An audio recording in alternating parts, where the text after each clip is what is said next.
So hello dear YouTube, welcome to the Yogi Logic channel. So today what I'm going to do with you is I'm going to discuss a topic that's very close to my heart. So I'm going to discuss my relationship with yoga and how actually through yoga, what are the 11 ways in which it's completely revolutionized my life, and I was made my life better, obviously. So as you start to realize that the more you practice yoga, because we all start of course with a physical asana practice, which is actually not the full picture of yoga. There's a lot more to it. There are these branches, but which is something for another video. But anyway, you start to realize that it has a transformative effect and it starts to change who you are as a person.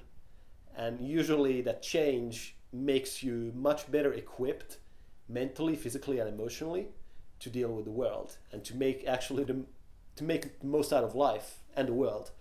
So let's dive into it. So the way I started yoga is kind of a funny thing. I was, we were living in Washington DC with my family. I think it was 19, 18, something like that. And my mom mentioned yoga to me, and I think she went to some class. She started doing it, and that's the first time that I ever heard about it. And so one day I walked into a bookshop, into Barnes and Noble, I think, and I saw there was a set. There was like yoga mat, yoga block, and some maybe strap, and then this DVD from Rodney Yee, like beginner's yoga or something like that. So it kind of sparked my curiosity, and I kind of just grabbed it, and I tried it before school, and man, it felt amazing. It was one of because since I'm a guy who really loves to move, loves to do sport, loves to be physically active, but what I found actually, at the time I didn't realize it, but I understood that the way that in which in yoga you combine physical practice with a spiritual practice, where you actually bring in the spiritual element into the practice, and that's what obviously makes it special. So the first thing that started happening in my life when I started yoga was that I felt like I had improved physical health. I really felt like my digestion was working a lot better, my elimination was working a lot better, my skin looked better, and most of all, what I noticed that and it still has, it has a huge impact on my ability to focus. And I realized, some days, like that I haven't done yoga, I feel it. Like I feel my focus is more scattered. I'm not as good at focusing on one thing, but I notice immediately when I do it, I can do it. I can focus, for example, right now just on this lens. So, and what happened, the second thing that I started noticing was that I had this, I don't know where it really came from, but I had this really big sense of inner peace and happiness. Like nothing makes me as happy actually as doing yoga. And I realized that it was something I didn't know in the beginning. I didn't really understand how it was working, but it was really reducing my anxiety, because I'm can be a really anxious guy, and in a way that I kind of just take it in all in myself. I don't talk about it with anybody, and then it it just explodes.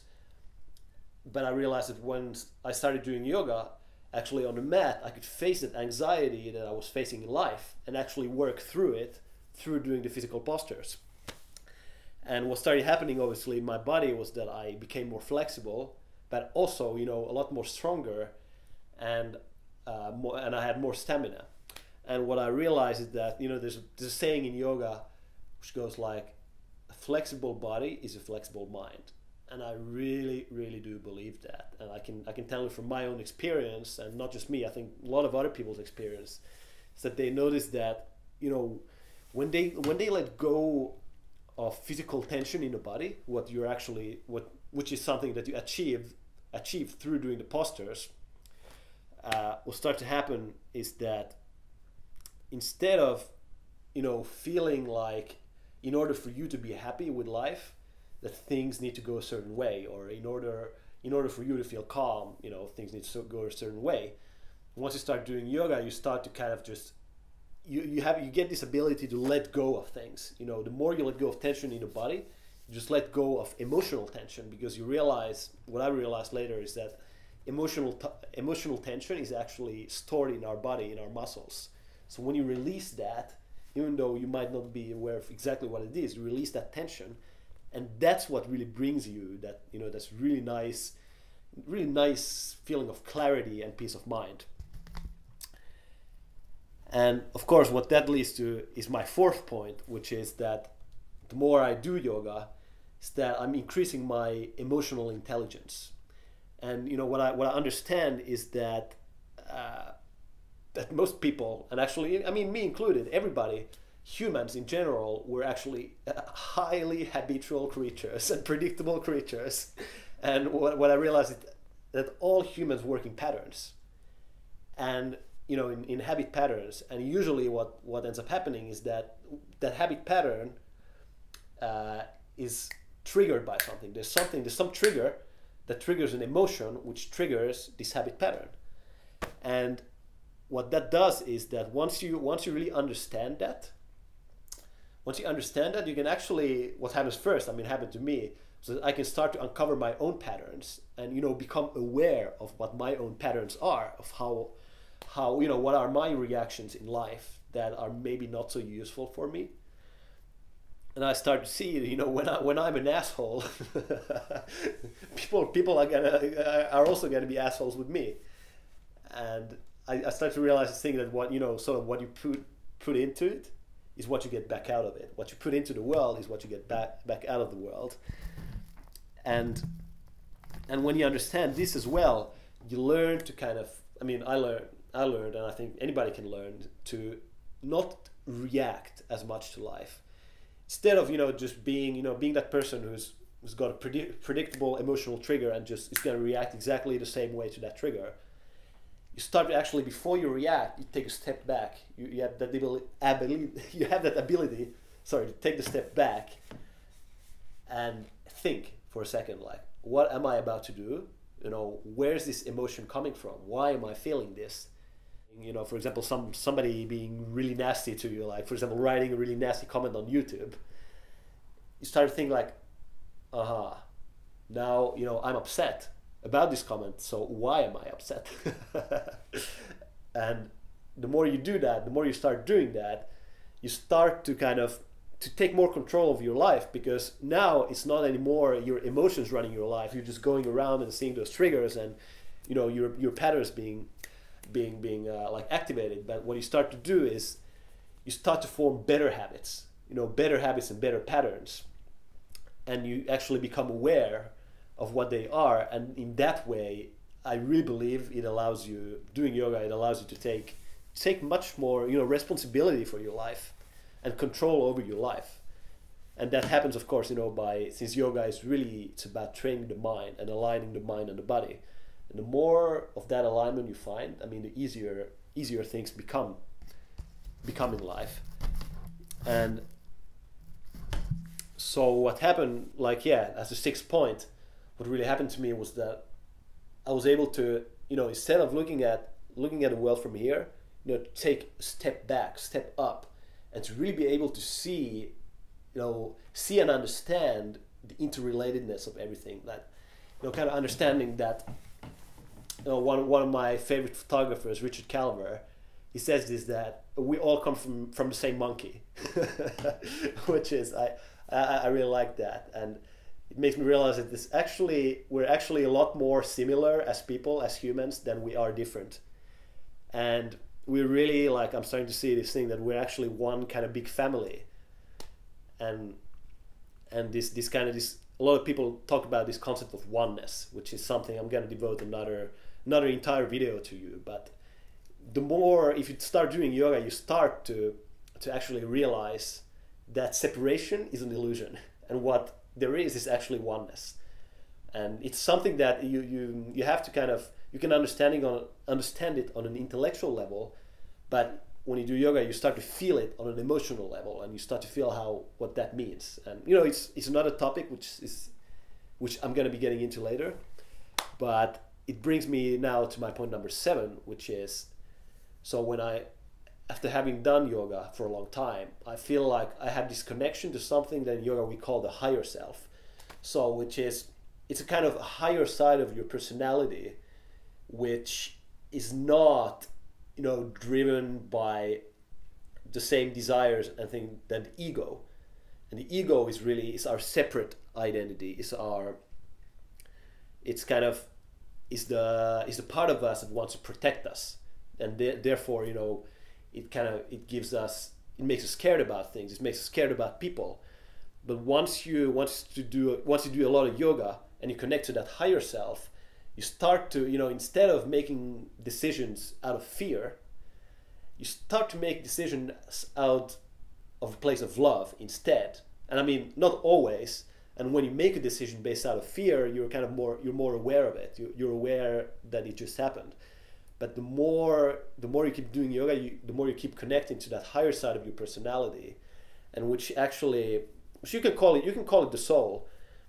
And I think it's really a real thing. And it's this inner voice that you have inside of you. Because I mean, everybody has this. Everybody has really big source of inner wisdom that they're just not using. I mean, they're just not tapping into it. And you realize when you do yoga and you tap into it, you start to make better decisions in life. You start to make decisions that are in the long term are going to bring you better results. And so what happened as this point number 8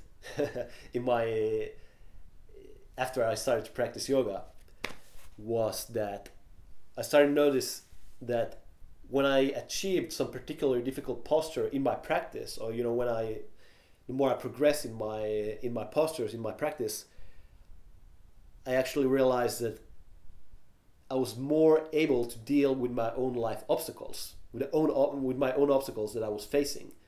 And it kind of gave me, being able to do the postures, gave me that confidence that I needed in life to get ahead. And so what really happens when you start doing yoga, at least for me, is that, as my 9th point, is that I started to develop a lot more self-discipline and a lot more willpower. Because being able to take whatever portion of the day that you can set out to yoga, for me, I mean, usually it's more than 2 hours, because I'm really obsessive yogi. But it can be for other people, it can be like half an hour in the morning, half an hour in the evening, or just half an hour. But whatever it is, once you prove to yourself that you can actually stick to something, you can stick to that one thing, to that one practice, no matter how you feel. If you feel crappy, if you feel happy, or if you gotta go to a party. But if you actually make the time to do your practice every day, really does something to your willpower. Because actually, as my point number 10 is that actually what happens on a yoga mat is a metaphor of what's possible in your life. So one of the types that I really love to do is Bikram yoga, because it's possibly the most challenging practice that you can do, physically, emotionally, mentally. But once you prove to yourself that you can push through the hard postures in yoga, like you can actually give it your best shot without injuring yourself, and actually really trying to go to places in your practice where you haven't been, and actually making things happen and achieving things on the mat, gives you the confidence to achieve things in real life. And I would say over the past few years, the biggest reason why I've been able to get over my kind of inferiority complex and really low self-esteem, low self-confidence, and actually come to a place of confidence, I can say that it's thanks to yoga. But it's not this kind of arrogant confidence like, yeah, I'm the best, I'm the shit. But it's more of this confidence that comes from understanding, having a much better understanding of other people, being tuned in to your world, being much more aware of your world, and that way kind of understanding it and being able to, like I said earlier, to make decisions from a place of love. Because if you make decisions out of a place of love, you don't really have anything to prove to anybody. you just have this sense of being able to put other people ahead of yourself in a way. Point number 11, which happened to me, was that I started to, the more I expand my yoga practice, the more I feel like I'm actually expanding my possibilities in life. And I'm really starting to realize that the only limitations that we have are limitations that we place upon ourselves in our own minds. And that kind of, for many people, that sounds complete like woo-woo. It sounds like something that no way it's true. But once you experience it for yourself and you start to train your mind, you really start to notice it. And I mean, it's something inevitable. It happens if you keep practicing long enough. And so that's it. Those are those 11 key ways that yoga has changed my life for the better. So, if you got a comment, if you got a question, put it below. If you like this video, you want to see more content like this, click subscribe. And I'm wishing to see you next time in my videos. Have a great day and bye-bye.